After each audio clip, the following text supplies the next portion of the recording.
elle galère, elle y arrive pas, et en fait c'est toujours juste, c'est pas grave, c'est ok de pas y arriver.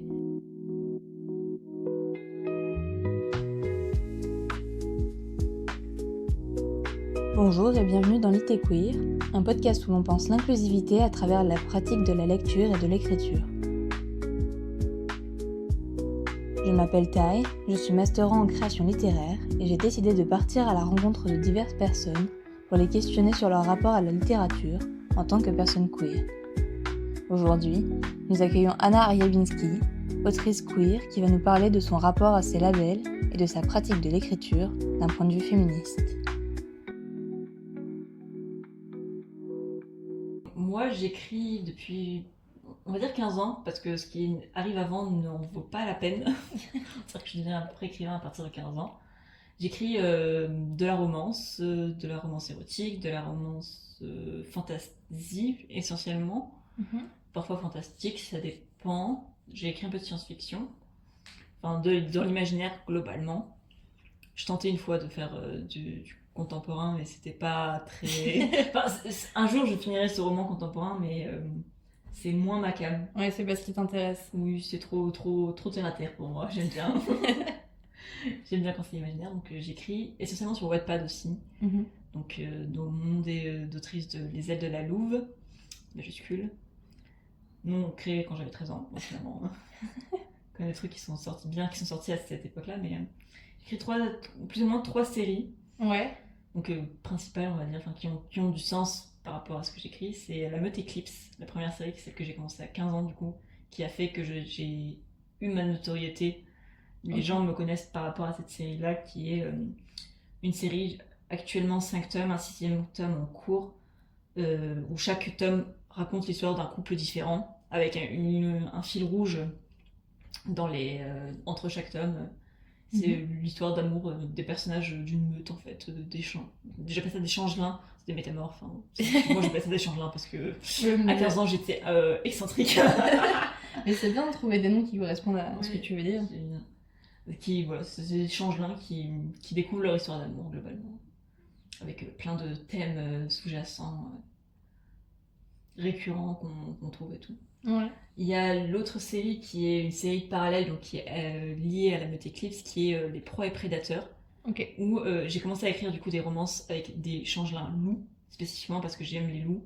Et après, je me suis dit, en vrai, vas-y, j'ai envie d'explorer d'autres types d'animaux avec leurs particularités, genre qui peuvent apporter. Et du coup, j'ai créé cette série Proies et Prédateurs pour justement, parce que je trouve ça très très amusant de mettre en lien deux animaux qui sont pas censés avoir de romance puisqu'ils sont genre pas du tout compatibles ou qui sont proies ou prédateurs, donc ils sont pas censés se côtoyer, et justement les faire se côtoyer, les faire s'aimer, etc.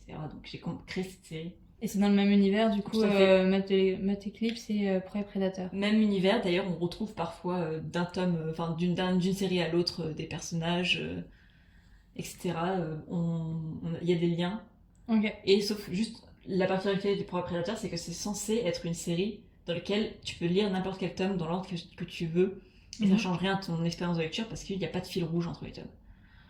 En théorie. En pratique, il y a quand même un ordre chronologique, mais ça change pas grand chose à la lecture de les lire différemment.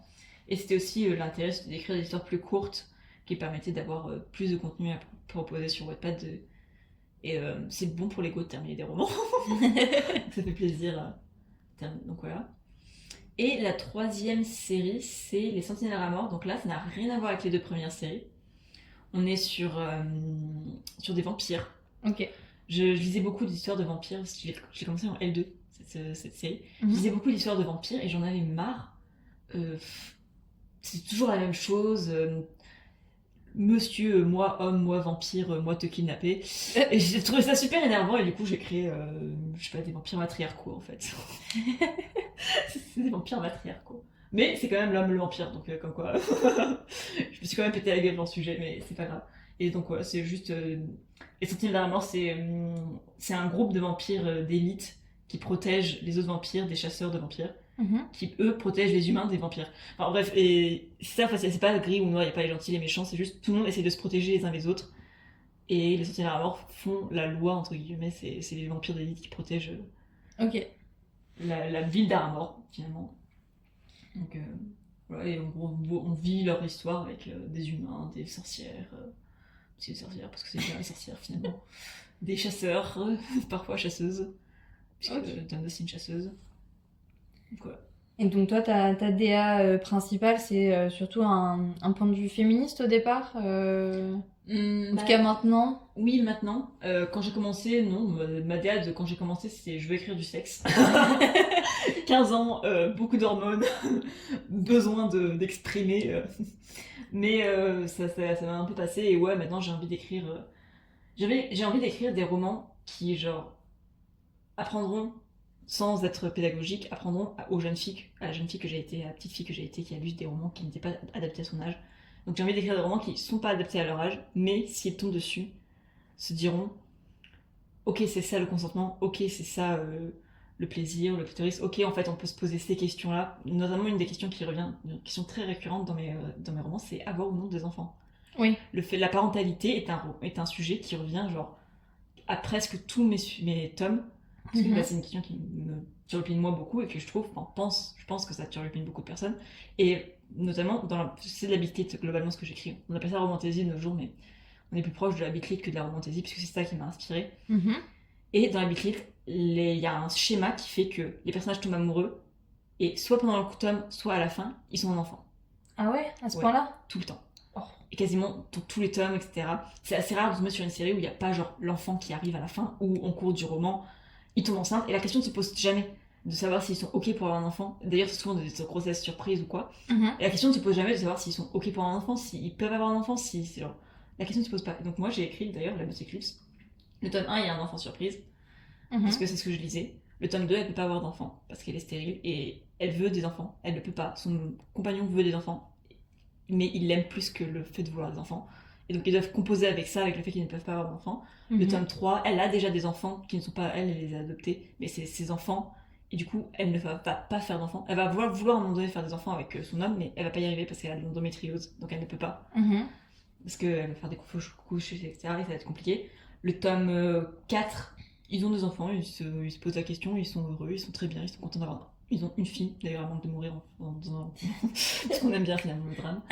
Et le tome 5, aucun des deux ne veut des enfants. Ils peuvent avoir des enfants, ils ne veulent pas d'enfants, et ils se mettent d'accord sur le fait qu'ils ne veulent pas d'enfants. Ouais, ils sont bien.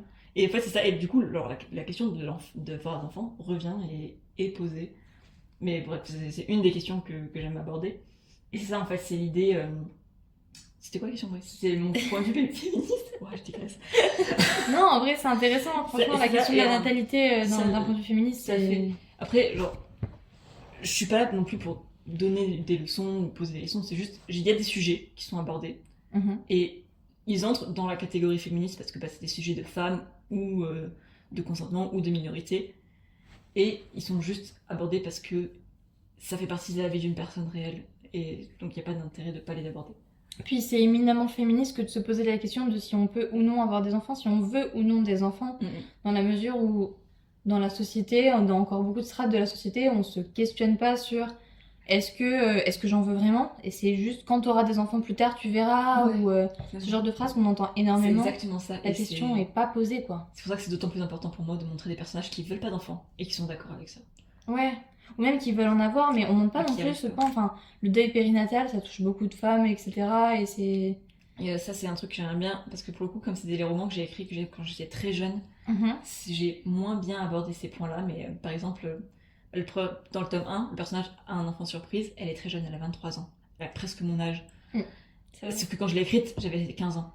Donc, j'avais pas ce recul-là de me dire, à 23 ans, t'es pas adulte. Enfin, tu l'es, mais tu es encore très jeune pour avoir des enfants. Et du coup, dans les réécritures, parce que je vais revenir sur ces points-là, je veux la montrer en train de perdre pied complètement parce qu'elle n'y arrive pas. Parce que c'est dur d'avoir un enfant quand t'es très jeune comme ça, quand t'as l'impression qu'il faut que tu arrives à tout faire tout seul, quand tu te mets toi-même une pression de dingue, parce qu'elle a une pression de dingue par rapport au fait que sa mère, elle a tout un passif avec sa propre mère, qui fait qu'elle va se mettre une pression de dingue, et je veux remontrer ça dans le tome suivant, quand elle a son enfant, qu'en fait, elle galère, elle n'y arrive pas, et en fait, c'est genre juste, c'est pas grave, c'est ok de pas y arriver. T'es pas toute seule.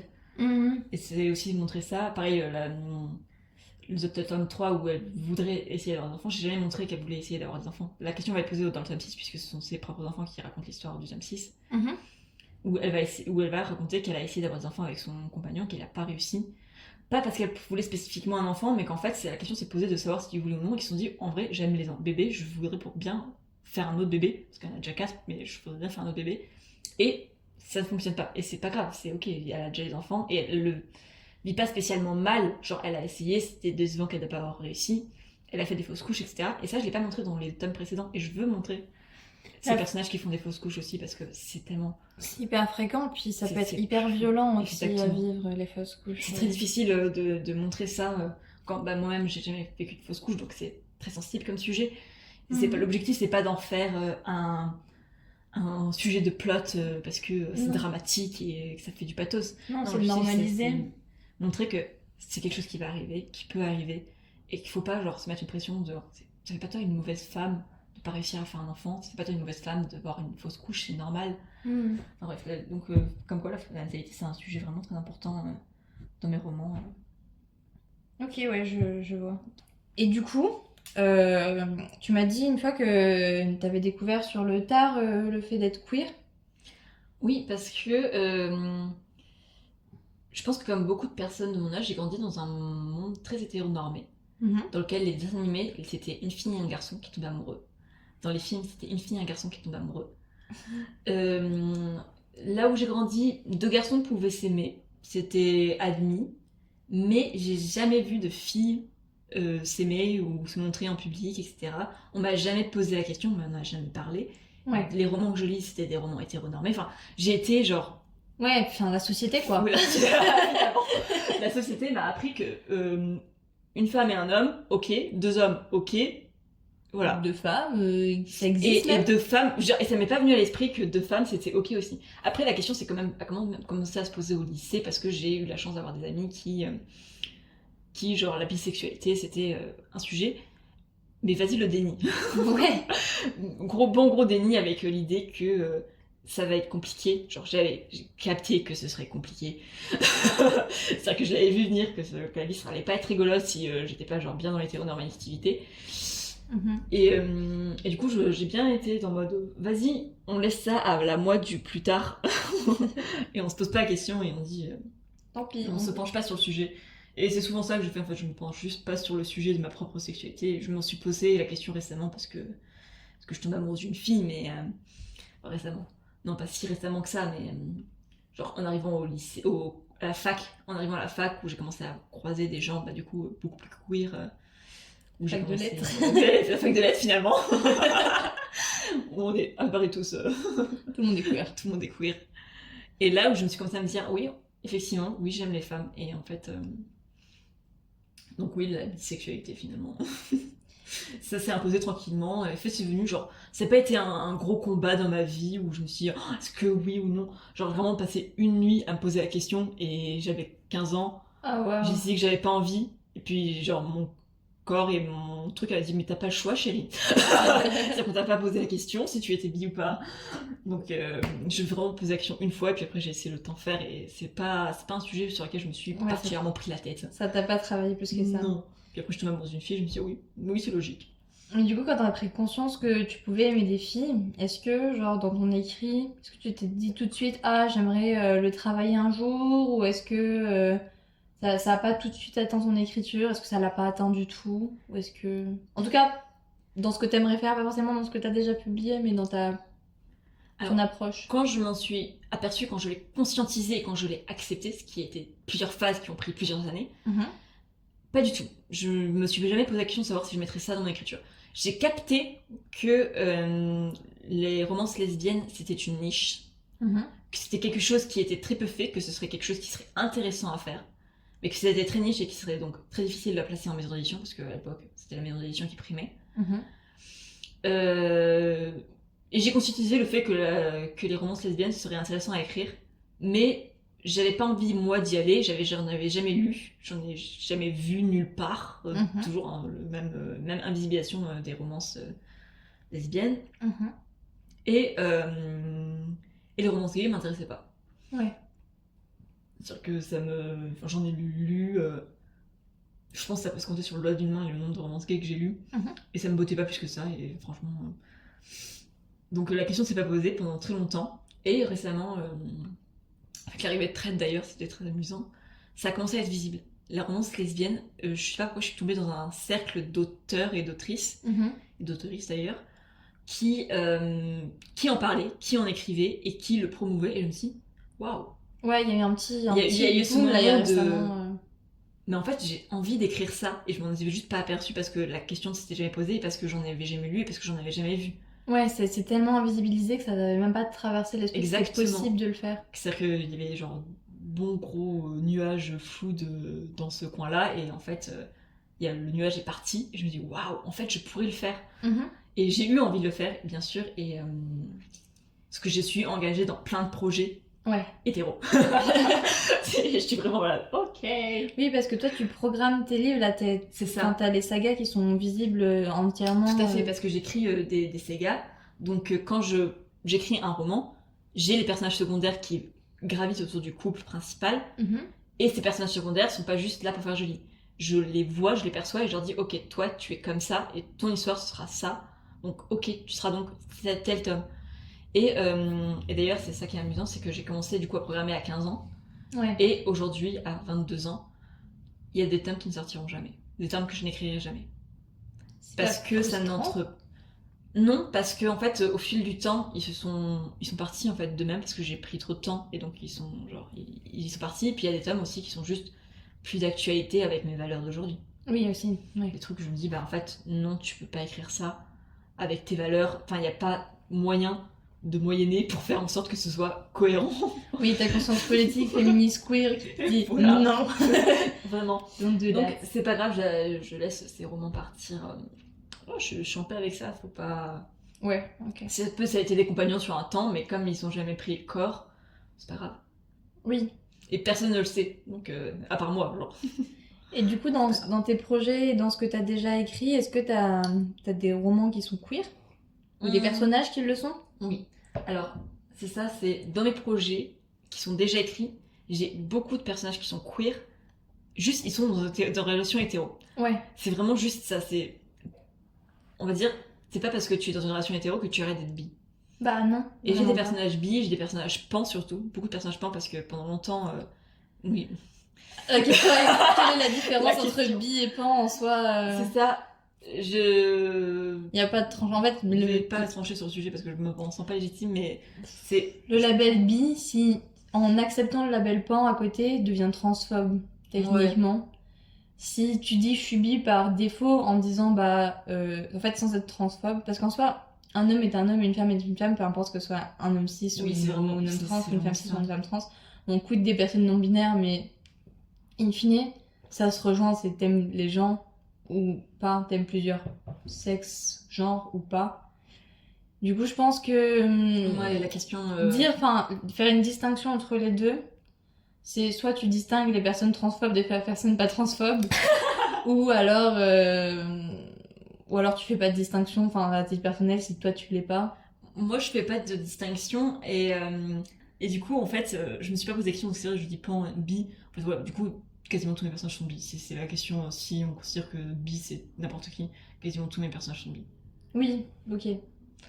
Pas tous, j'ai des personnages hétéros parce que ça reste par une majorité, mais mon personnage principal du tome 1 est bi, je le savais pas. Oui, c'est pas noté comme ça, quoi. Et pareil, genre, un bisexuel, la question se pose pas spécialement, genre, juste, il pourrait aimer les deux, c'est juste qu'ils finissent dans un couple hétéro, et c'est comme ça, et c'est la majorité, hein. Et voilà. Franchement, on est tellement éduqués à l'hétérosexualité que c'est très compliqué d'en sortir. Si tu lis les études sur les femmes bi, en vrai, je crois qu'il y a un pourcentage très faible qui finissent en relation lesbienne parce qu'il y a de la biphobie dans le milieu queer et il y a de la biphobie dans le milieu hétéro, etc. C'est tellement plus facile de se conformer. Et on est éduqué à ça. En tant que personne affable, en voyant un mec, je vais être socialement engagée à essayer de rentrer en romance avec. C'est exactement ça. Et c'est pour ça que j'aime pas interagir. Enfin, je veux dire, j'aime pas... J'interagis moins avec les hommes parce que j'en ai marre d'être tout le temps dans une relation, dans une interaction de flirt ou de sexualisation. Alors que j'aime trop interagir avec les femmes parce que c'est formidable, etc. Du coup, j'interagis comme des potes avec les femmes et comme et du une coup, relation. Et je me retrouve du coup sans rien parce que j'aime pas que j'aime pas les hommes, mais juste ils m'énervent. La misandrie, quoi. Finalement. J'ai plein d'amis hommes, hein, je suis pas misandre, mais... Mais... mais ils me saoulent et j'aime pas en fait, j'aime entrer... je sais pas. C'est d'ailleurs un truc que je remarque parce que comme je publie sur Wattpad des romances érotiques, j'attire forcément un public qui lit des romances érotiques. Et quand je parle de l'érotisme avec mes lectrices femmes, j'ai aucun problème avec ça, je me sens super à l'aise. Mais quand c'est un homme qui vient me parler de ça, j'ai toujours un moment de bug et je me sens mal à l'aise. Et c'est bizarre et j'aime pas cette sensation. Et je rêve d'un monde dans lequel on arrête d'interagir comme ça. Vraiment, je pense que le jour où on arrêtera d'interagir systématiquement comme du sexe entre les hommes et les femmes, ça ira déjà beaucoup mieux. Oui, mais après moi ma DA c'est de dégenrer le monde. que le genre n'ait plus d'importance, que ce soit un élément identitaire au même titre que l'âge ou une couleur de cheveux, ou que ce soit pas une question quoi, c'est juste tu préfères quoi et ok vrai. D'accord. Ce serait formidable. Et bref, donc moi d'ici là j'aurai toujours un moment de bug et de crispation en interaction avec les hommes. Mais pour revenir à la question qui était mes personnages queer, donc à part ces personnages qui finissent malheureusement, non, ils sont très heureux dans leur relation hétéro, j'ai des personnages lesbiens et gays, spécifiquement lesbiens et gays, ou bi, ou qui finiront dans des relations lesbiennes ou gays. Et j'ai juste pas encore eu le temps d'écrire leur histoire, parce que comme je dis, c'est programmé à l'avance sur du temps, sauf la série Proie et Prédateur. La particularité de la série, c'est que je laisse les lecteurs voter pour le prochain tome. Je leur propose 8 titres de romans, que j'en rajoute un à chaque fois que j'en utilise un. Donc ils ont 8 titres, 8 parce que c'était plus facile sur Instagram pour les votes. Et je les laisse voter et je choisis le livre qui a été voté en majorité. Et dans les titres, ce sont des noms de proies et prédateurs. Donc, pour donner un exemple de nom, le tome 1, oula, même moi je me trompe. Donc le premier tome que j'ai écrit, c'est La biche et la panthère. C'est une romance hétéro. Mais genre, La biche et la panthère, tu peux pas deviner que c'est... la biche choquée, mais la panthère... Une panthère, c'est une panthère, c'est au féminin. Donc la renarde, le jaguar, l'ours et l'humaine. Et il y a certains titres qui sont très vagues et que je laisse la loutre et la sterne. Si j'ai des lecteurs qui m'écoutent, peut-être qu'ils le devineront, mais du coup c'est une romance hétéro. C'est une romance lesbienne. J'ai des titres. Ouais, trop habitude. J'ai des titres comme ça queer dans la liste que les lecteurs ne peuvent pas savoir parce que je leur dis pas lesquels sont queer ou pas. C'est tout l'intérêt, c'est de montrer que n'importe quelle histoire peut être cool indépendamment du genre des personnages. Genre, une romance est une romance. Genre, c'est ce que j'ai envie de montrer, même si c'est difficile parce que tout le monde n'est pas d'accord avec ça. Mais pour que ces tomes tombent, il faut qu'il y ait des votes. Il faut qu'ils soient votés. Et on n'y est pas encore. Parce que évidemment, ils vont voter naturellement vers les personnages qui ont été vus dans le tome qui précède, sur lequel ils votent. Donc là, par exemple, soit pour les personnages qui sont vus dans le tome qui votent, soit pour le titre qui attire le plus d'attention. Donc par exemple, au dernier vote, j'ai rajouté un titre avec un trouble. Donc 3 personnages, dont j'ai oublié le nom des animaux, je suis désolée. Du coup là ça s'entend puisqu'il y avait 3. Ça s'entend parce qu'il y en a 3, donc tu peux deviner qu'ils sont 3 à se mettre en ménage. Et il a failli gagner. Parce que ça a de toute évidence attiré l'œil et l'attention des lecteurs, ça les a surpris et du coup ils ont eu envie de lire ça. Donc ils ont voté beaucoup pour ça. Mais je pense que le prochain vote va se jouer entre ces 3-là, du coup, qui ont déjà attiré l'attention une première fois, qui, je pense, réattireront l'attention une prochaine fois. Et un autre titre qui est Le léopard et la souris, ou La souris et le léopard, dans quel sens, qui est une romance hétéro. Pour le coup, full hétéro. Qui fait partie des personnages secondaires du tome actuel. Qu'on les voit interagir, donc ça va forcément attirer l'attention et genre intriguer. Il y a un petit préquel. Ouais, c'est ça. Donc en fait, et malheureusement, les romances plus lesbiennes, donc la sterne et la loutre, on les voit jamais arriver. On les voit pas parce que c'est une histoire qui se passe dans un tout autre endroit. Aussi l'intérêt de cette série, c'était de me permettre de me faire voyager dans les petits coins de mon univers, parce que j'aime bien aussi, genre, j'ai un univers assez vaste et j'ai envie de disperser un peu les histoires, donc c'était l'intérêt de la série. Et malheureusement, les lecteurs choisiront ce qui se rapproche le plus du tome précédent pour pouvoir continuer l'histoire des personnages qu'ils ont déjà connus. Et ils vont pas choisir un personnage au hasard qu'ils n'ont jamais vu. Et mettre un personnage qui passe en voyage ou un truc comme ça, ce serait pas... Même comme ça, je pense pas qu'ils attireraient suffisamment l'attention, parce que par exemple, il y a un titre, c'est La brebis et le loup. Pareil, hétéro. Et on les voit dans le tome 4 de la Meute Eclipse. Ouais. On voit les deux dans le tome 4 de la Meute Eclipse, donc on sait qu'il y a un truc. Mais même comme ça, les lecteurs ne l'ont pas. Et le fait que ce soit une autre saga, ça joue pas peut-être un petit peu? Non, parce que j'ai quasiment les mêmes lecteurs sur l'une. Sur les deux sagas, ouais. En tout cas, généralement, les lecteurs de la Meute Eclipse finissent sur Proie Prédateur, et les lecteurs de Proie Prédateur peuvent arriver sur la Meute Eclipse. Genre, ils se mélangent.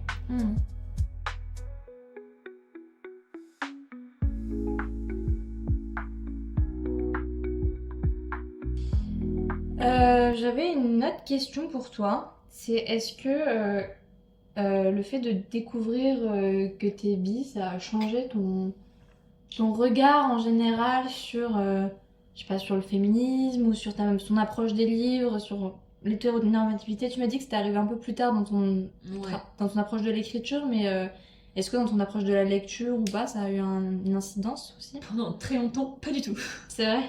Ouais, je sais pas. Le fait que j'étais bi, ça m'a pas, genre, donné envie de lire plus de romances lesbiennes ou plus de romances gays, spécialement, parce qu'en fait, les livres qu'on me secoue sous le nez H24, ce sont des romances hétéros. Ouais. Et du coup, et comme ce que je lis aussi, c'est beaucoup de la bitlit, et de la bitlit lesbienne, c'est vraiment... Déjà, la bitlit, c'est niche, mais alors la bitlit lesbienne... Wow, faut trouver. Il faut vraiment chercher longtemps, et j'aime pas chercher mes propres livres. Je lis ce qu'on me propose qui a l'air bien, ce qui est visible, ou les auteurs que j'aime bien, ou ce qu'on me conseille. Oui. Et malheureusement, dans mon entourage, j'ai pas beaucoup de personnes qui me conseillent de lecture lesbienne, etc. Donc en fait, pendant très longtemps, ça a pas du tout changé ma façon de lire, etc. Parce que je me suis juste pas posé la question. C'est toujours cette question de... J'ai pas eu la curiosité de m'intéresser plus que ça au sujet. J'aurais pu, j'aurais dû. Mais je pense que c'est hyper intéressant de se rendre compte de ça, que même en prenant conscience de nous-mêmes, le monde dans lequel on baigne, on a beau poser une étiquette sur nous, se dire bah moi je suis attirée par tel genre de personne, et bah on n'est pas invité à se questionner, on n'est pas invité à faire communauté en fait. Vraiment pas. Il y a rien qui existe pour dire et regardez, on sinon, existe. On se déconseille de faire ça. Ouais, c'est trop niche, parce que quand on parle de littérature queer, on parle de littérature de niche, alors que bah en fait pas tant que ça. Ça concerne beaucoup de gens et c'est juste que c'est tellement pas visible que personne ne va, même en étant concerné, vers ces littératures-là, quoi. Enfin, faut vraiment se dire, je cherche pour trouver, quoi. Ouais, vraiment. Et du coup, à un moment donné, je me suis quand même dit, vas-y, je cherche. Parce que la question s'est posée, du coup, quand je suis arrivée un jour. C'est quand même fini par venir, mais genre, quand je dis un jour, c'était début 2024. Ah oui, même genre mi-2024. C'est vraiment quoi. Super récent que je me suis posé la question. Parce que sur Threads, je suis arrivée sur Threads et la question de la communauté d'autrices qui écrivaient de la littérature lesbienne m'a attiré l'attention. Et ça a commencé, et là on commence d'ailleurs à entrer dans une phase où il y a de plus en plus de littérature lesbienne qui est mise en avant, qui est publiée. Ça va être lent, ça va prendre son temps. Ça arrive avec presque 5 ans d'écart sur la littérature gay, mais ça va venir, je le sens. On tâte le terrain et ça se voit que ça va venir. Et donc j'ai commencé à me poser la question, et donc j'ai acheté la première romance lesbienne pour me féliciter de mon mémoire de l'année dernière. Ouais, d'accord. Donc ça fait 6 mois, quoi. Ouais, plus ou moins. Oui, approximativement. Et j'ai détesté. Ah ouais? J'ai pas aimé ce roman-là spécifiquement. C'est pas la littérature lesbienne que j'ai pas aimé, c'est juste j'ai pas aimé le roman. J'étais en mode ok, je l'ai pas fini. Ah ouais, à ce point-là? Je sais pas pourquoi, c'était... La façon de l'écrire, c'était très impersonnel, très détaché, très... Enfin, c'était pas... En fait, j'ai été extrêmement déçue parce que je voulais retrouver le même genre de style d'écriture et d'intrigue qu'on trouve dans les romances hétéros. Et je voyais pas pourquoi ça devrait être écrit différemment. C'est la romance, c'est de la romance, quoi. Enfin...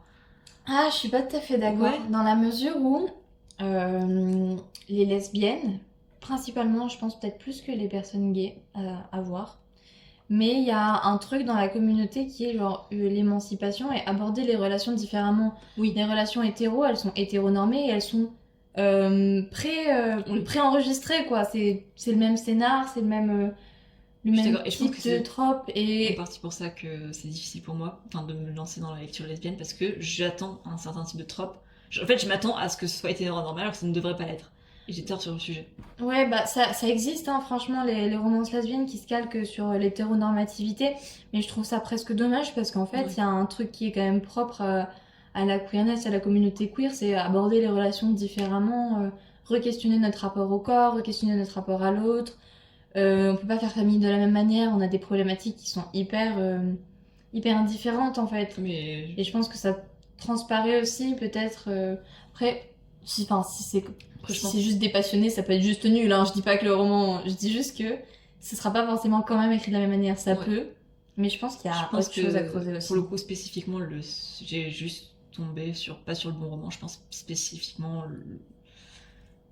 le style d'écriture ne me convenait pas en tant que lectrice. Et parce que du coup, j'ai lu par la suite un autre roman, j'ai mis genre peut-être 4 mois avant de retomber sur une romance lesbienne, qui était Le Palais d'Eros. Ouais. Qui est une réécriture de Psyché et Eros. C'est juste Eros est une femme qui... Enfin... Elle se sent fille, elle se genre au féminin. Juste de temps en temps, elle change de genre. Parce qu'elle peut, parce que c'est une déesse et qu'elle en a la possibilité.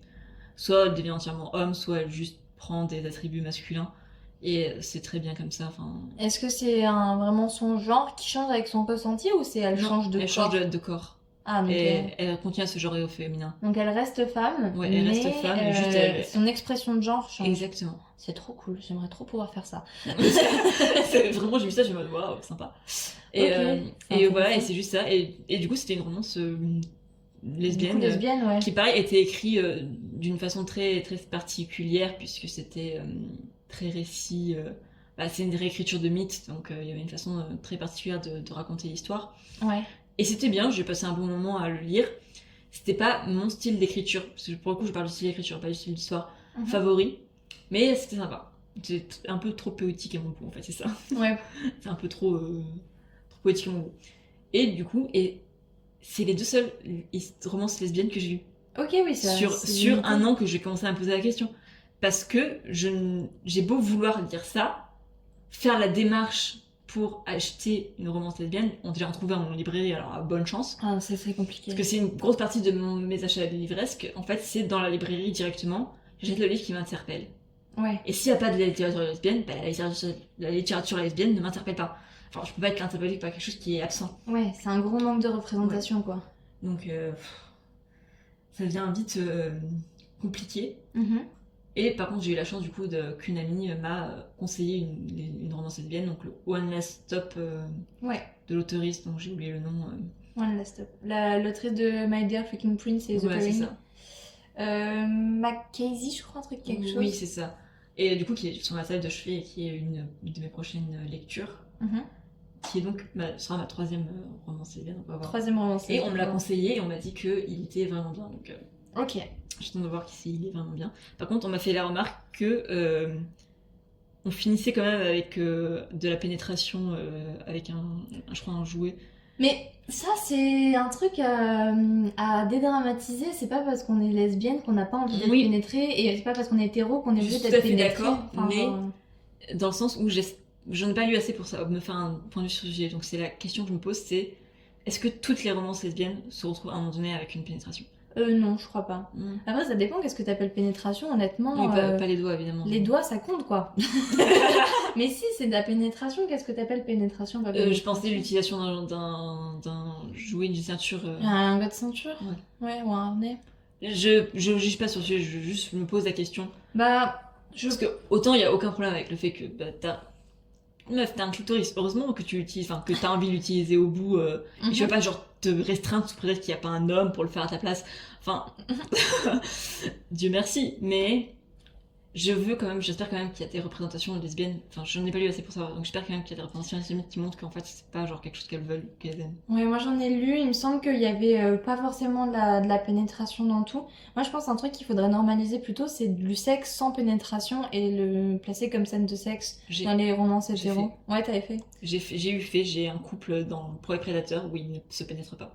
Ils ont une scène de sexe dans laquelle ils se caressent, ils s'embrassent, mais ils vont pas à la pénétration. Ouais. Et d'ailleurs, c'est la seule scène de sexe du tome. Ok, trop. Mais ouais, par rapport au sexe lesbien, en soi, la pénétration, effectivement, c'est pas du tout obligatoire et c'est hyper... c'est normal même qu'il y en ait pas. Et en même temps, c'est hyper normal qu'il y en ait aussi. Enfin, genre, c'est un jouet, il faut déphallocentrer les relations.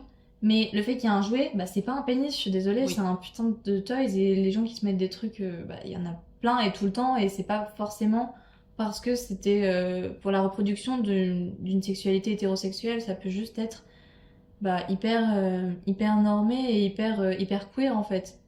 De mettre ça en place.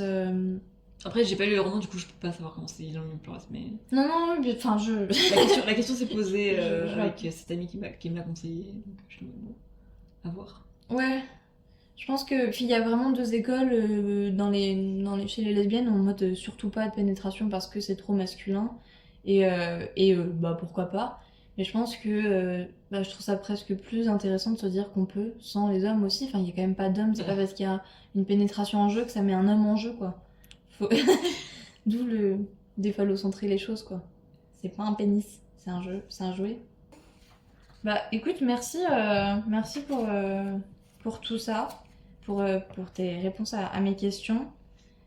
Est-ce que t'as quelque chose que t'aimerais ajouter sur ton approche d'un point de vue féministe ou queer en général, soit de la vie, soit de tes lectures?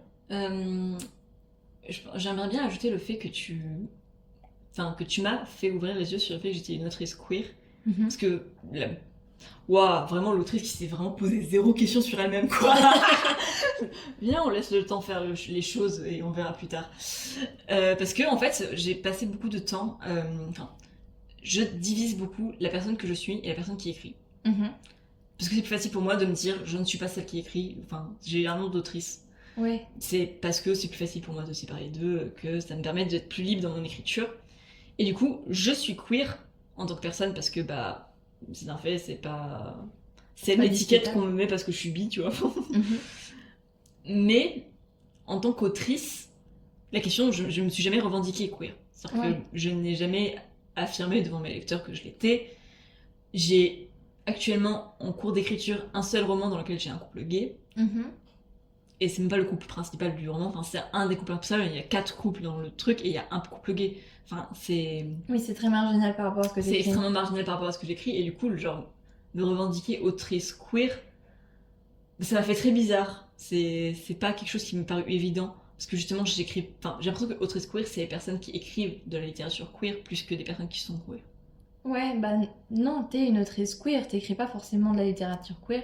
Et encore que, parce que tu me dis depuis le départ, tes personnages sont bi, c'est pas forcément écrit, donc je sais pas si on peut le revendiquer littérature queer en tant que tel, en tout cas pour les premiers. Mais à partir du moment où il y a une réflexion sur le fait que le personnage soit bi, même en relation hétéro, une personne bi, c'est une personne bi.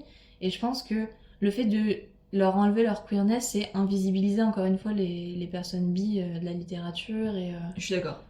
Et même de la vie, enfin... La biphobie, merde, ça saoule. De ouf.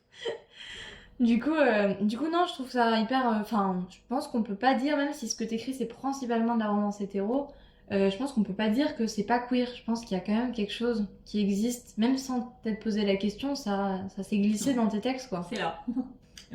On va dire que le truc que j'ai envie de dire, c'est que j'ai hâte d'arriver, du coup, au tome queer de mes romans.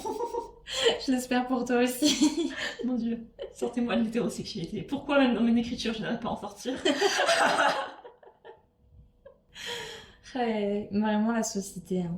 Je peux toujours faire ça, mais je pense que c'est vraiment la société qui nous cantonne à ça. J'aime bien aussi les romans hétéros que j'écris, il n'y a pas de problème, mais juste, vas-y, j'ai envie de passer à autre chose. Là.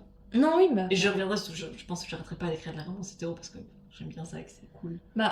Ça existe l'hétérosexualité, c'est pas parce que le reste existe aussi qu'il faut complètement arrêter d'en écrire, c'est cool de faire plein de choses, quoi. Ouais. Ça aussi, c'est la question des lecteurs et du lectorat. Ouais. Qui va peut-être ou pas me suivre si je change.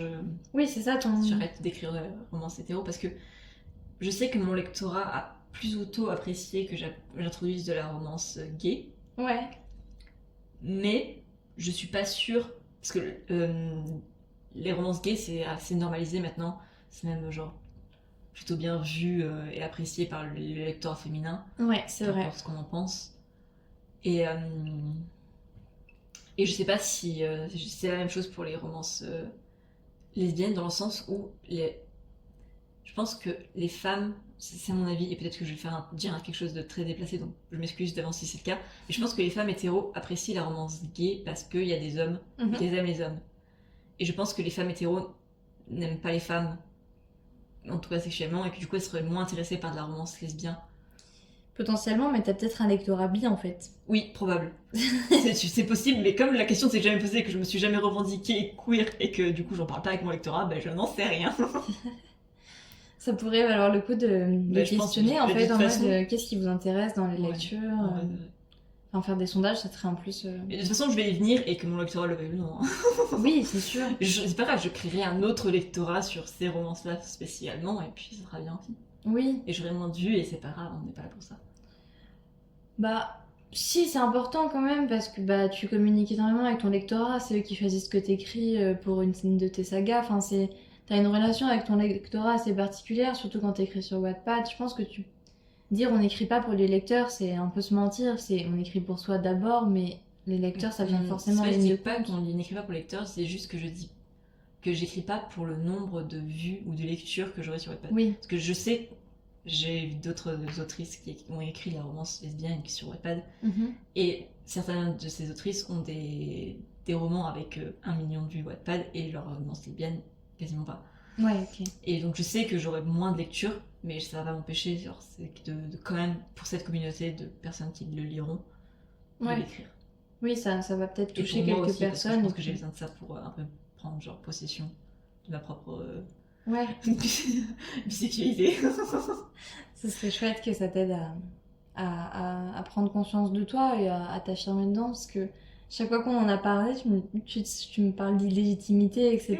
Et en fait, c'est un truc c'est un truc que je vois énormément dans la communauté bi, quoi. Les femmes bi osent pas se revendiquer bi, osent pas se revendiquer queer, osent pas aller en pride, osent pas dire, bah si, en fait, c'est pas représenté, parce que le fait qu'on ait une échappatoire à l'homosexualité qui est l'hétérosexualité normée, bah ça fait en mode, ah bah non, ça compte pas, mais ça participe en fait à ce climat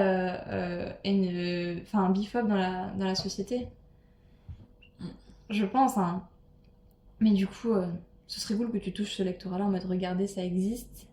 J'adore, ce serait vraiment cool. Des gens comme toi qui seraient tombés dessus à l'époque.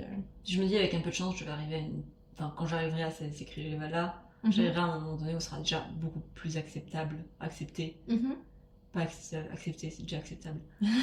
C'est beaucoup plus accepté, la romance lesbienne, qui sera déjà mieux vue par les maisons d'édition, s'il vous plaît, mesdames les maisons d'édition. Genre. Il y en a quelques-unes qui publient. Mais en fait, ça m'énerve parce qu'elles ont fait exactement la même chose avec la romance hétéro, enfin, par hétéro et la romance gay, où ils étaient en mode non, mais en fait, ça va pas se vendre, pas si, patata. Et en fait, finalement, maintenant, aujourd'hui, c'est genre grosse communauté, c'est une grosse lecture de niche, ça se vend bien. Ça se vend vraiment bien. Et ils font exactement la même chose avec les romances lesbiennes. Je me allez, ça suffit, on a déjà fait ça, on la connaît la partition. Donc maintenant, montrez-le, que ça existe, développez le sujet, et vous verrez que vous allez trouver un lectorat. Les gens sont stupides, si vous leur mettez pas le truc sous le nez, ils vont pas y aller. Je suis la preuve que si on m'avait pas mis sous le nez la bisexualité, la romance lesbienne, etc., j'y serais pas allée. Bah oui. Après, il y a quelques maisons d'édition. Je sais qu'au Québec, il y a Homo Romance Édition qui publie énormément de romances lesbiennes. Il y a Reine de Cœur Édition qui a écrit que de la romance lesbienne. Reine de Cœur Édition, je connaissais pas. Reine de Cœur. Je crois que... Reine de Cœur. Je sais pas si c'est Cœur de Ronce ou Griffe de Ronce, un truc comme ça, édition, qui est pareil, publie un peu de trucs queer de temps en temps. J'ai vu quelques trucs passer, notamment de Gaëlle Bonacieux, je t'en ai parlé. Ouais. Mais non, ça commence à se faire petit à petit. Je pense que les éditions Booksmart, qui au départ sont formées autour du MXM, il y a potentiellement, ils publient un petit peu de queer plus global. Je suis pas sûre, mais... Je faisais des soumissions de manuscrits hier. Ouais. Et c'est Harlequin. Harlequin, ouais. Qui, dans ses descriptions, dit qu'ils acceptent les romances lesbiennes. Ah ouais. Mais j'ai pas fait de recherche et je me demande du coup s'il y a des romances lesbiennes chez Harlequin. Ou s'ils prétendent qu'ils les acceptent mais que finalement ils le font pas. Ça me semblerait bizarre qu'ils le précisent. C'est facile de se mettre la façade, mais vous inquiétez pas, on est...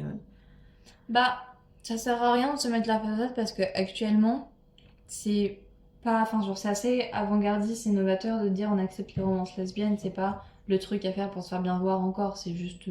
si tu le fais, c'est plutôt rare.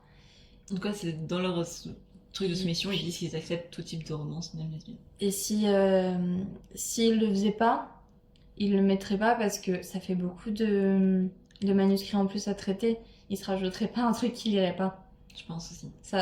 Pour une maison d'édition, je trouve que ça aurait pas de sens. Ils ont un travail énorme à fournir. Surtout Harlequin, genre. Bah oui, c'est une énorme maison d'édition. Notez bien, par contre, j'ai regardé les exigences et le truc, faut que tu sacrifies une vierge. Hein. Ah ouais. C'est vraiment genre, il faut que votre manuscrit soit en taille teint avec tant d'interlignes, avec les marges de temps à temps. Ah, mais il y en a qui de trucs de machin, vraiment genre avec un texte en latin pour invoquer un démon. Enfin, c'est le truc genre, et ça n'en finit pas de d'exigences. Et après, je comprends, ils ont tellement de romans. Ils ouvrent le roman, le truc est pas en forme, ils le dégagent. Bah, ça permet de savoir qui a lu leur DA ou pas, enfin qui a lu leur DA, c'est direction. Genre 3 pages. Ouais, c'est pour savoir qui lit leur ligne éditoriale, qui s'intéresse vraiment à ce qu'ils font.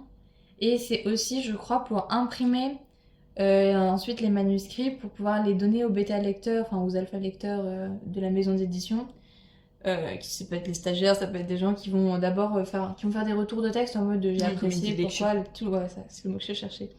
Pour le comité de lecture, il faut qu'ils impriment les choses et du coup si c'est pas dans le format type, ça peut être insupportable à lire et donc enfin bref, on digresse. Merci encore. Bah merci à toi. Je suis hyper content d'avoir pu échanger avec toi sur le sujet. Je trouve ça hyper intéressant de voir ton approche et de se rendre compte en fait de ce que ça implique d'être queer et de voir que dans la société, on a vraiment un décalage entre notre identité et ce à quoi on a accès, quoi. Je trouve ça vachement cool de pouvoir en discuter avec toi, ça me fait vraiment plaisir. Du coup, merci.